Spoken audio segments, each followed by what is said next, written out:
శ్రీపాదరాజం శరణం ప్రపద్యే.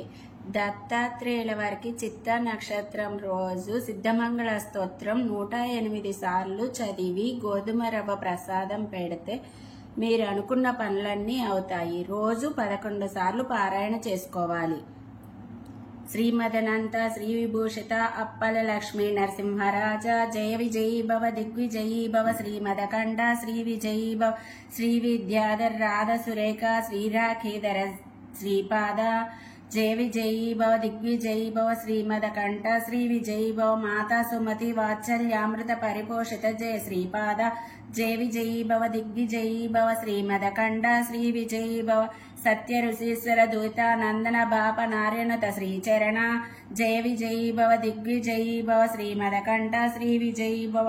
సవితృకాటక చయన పుణ్యఫల భరద్వాజ ఋషి గోత్ర సంభవ జయ విజయీ భవ దిగ్విజయీ భవ శ్రీమదకంఠ శ్రీ విజయీ భవ దోచోపాతి దేవు లక్ష్మిగణ సంఖ్యాబోధిత శ్రీచరణ జయ విజయీ భవ దిగ్విజయీ భవ శ్రీమదకంఠ శ్రీ విజయీ భవ పుణ్యరూపిణి రాజమాంబసత గర్భ పుణ్యఫల సంజాత జయ విజయీ భవ దిగ్విజయీ భవ శ్రీమదకంఠ శ్రీ విజయీ భవ సుమతి నందన నరహరి నందన దత్త దేవ ప్రభు శ్రీపాద జయ విజయీ భవ దిగ్విజయీ భవ శ్రీమదకంఠ శ్రీ విజయీ భవ పీఠికాపుర నిత్య విహార మధుమతి దత్త మంగళ రూప జయ విజయీ భవ దిగ్విజయీ భవ శ్రీమదకంఠ శ్రీ విజయీ భవ. శ్రీపాదరాజం శరణ